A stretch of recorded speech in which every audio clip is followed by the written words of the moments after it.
Olá, pessoal! Nessa quarta parte sobre componentes dinâmicos, a gente vai se aprofundar um pouco na hierarquia dos componentes. Eu vou montar uma moldura de um quadro bem simples e nessa modelagem a gente vai ver o processo que pode ser o mesmo que a gente usaria para fazer uma janela, uma porta ou qualquer outro objeto que você precise atribuir alguma característica interativa. É importante observar que a gente vai seguir uma ordem nessa modelagem, então sempre que eu preciso que um atributo esteja contido em outro atributo, eu tenho que criar um componente, entrar no modo editar e criar outro componente dentro desse primeiro, e assim por diante. Então aqui eu vou começar desenhando um retângulo, clicar 3 vezes e criar um componente, que eu vou chamar de moldura. Agora eu vou entrar dentro desse componente, como eu falei, clicar 3 vezes de novo, criar outro componente, que eu vou chamar de moldura tamanho. E agora clicando para fora desse contexto, eu vejo que aqui um componente está dentro do outro. E o que eu vou fazer aqui é incluir dois atributos, um comprimento e o outro largura. Eu vou entrar nos detalhes de cada um desses e colocar que a regra de exibição vai ser que o usuário pode editar o texto e que eu quero exibir esse atributo em centímetros e vou aplicar. E agora eu vejo que aqui apareceu essa opção para o usuário, vou fazer o mesmo para o atributo de largura. E se eu alterar esse valor aqui na interface do usuário e aplicar, eu vejo que nada acontece com o objeto porque esses dois atributos ainda não estão associados às características do componente em si. Mas agora sim, nesse componente eu vou incluir dois atributos, que é a largura em x e a largura em y. E eu vou entrar aqui e dizer que, por exemplo, a largura em x vai ser igual ao meu atributo de largura do primeiro componente, e em y vai ser igual ao comprimento. E se eu clicar aqui no botão de fórmula, eu posso sempre revisar a fórmula que está sendo colocada. E agora sim, se eu alterar o valor na interface do usuário, eu vejo que isso realmente se aplica ao componente e vai mudar as dimensões desse meu retângulo. Agora a gente vai passar para a parte de realmente fazer a moldura do nosso quadro. Então eu vou criar uma cópia aqui desse retângulo, dar um offset qualquer, excluir a parte central e usar a ferramenta empurrar puxar para criar uma borda bem simples e vou arrastar novamente o fundo.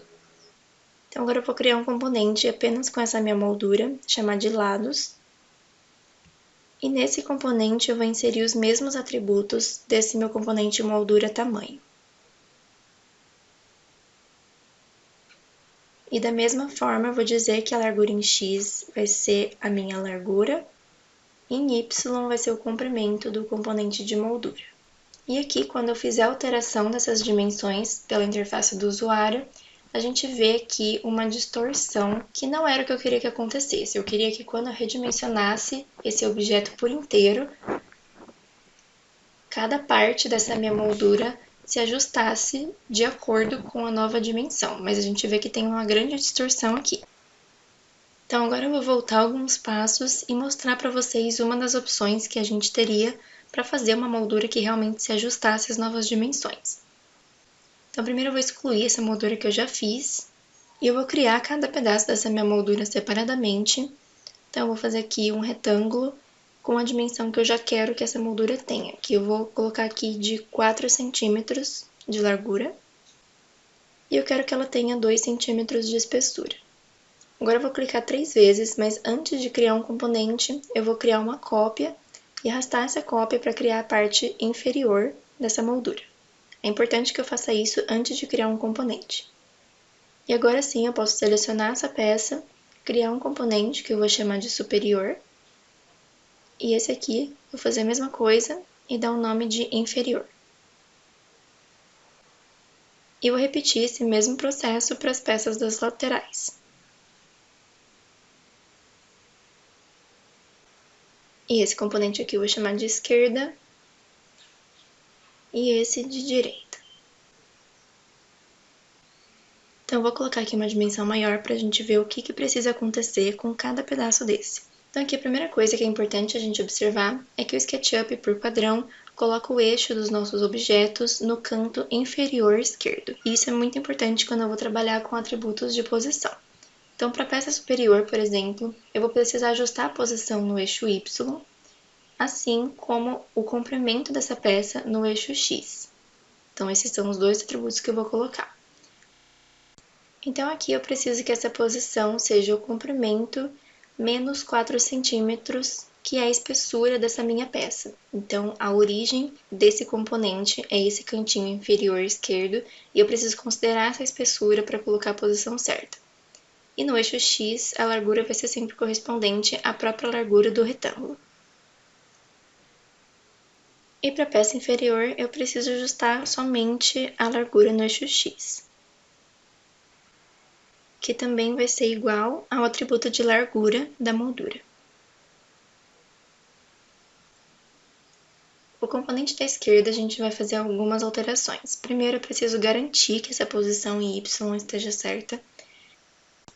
Então eu vou digitar aqui 4 centímetros, que é onde essa peça tem que iniciar.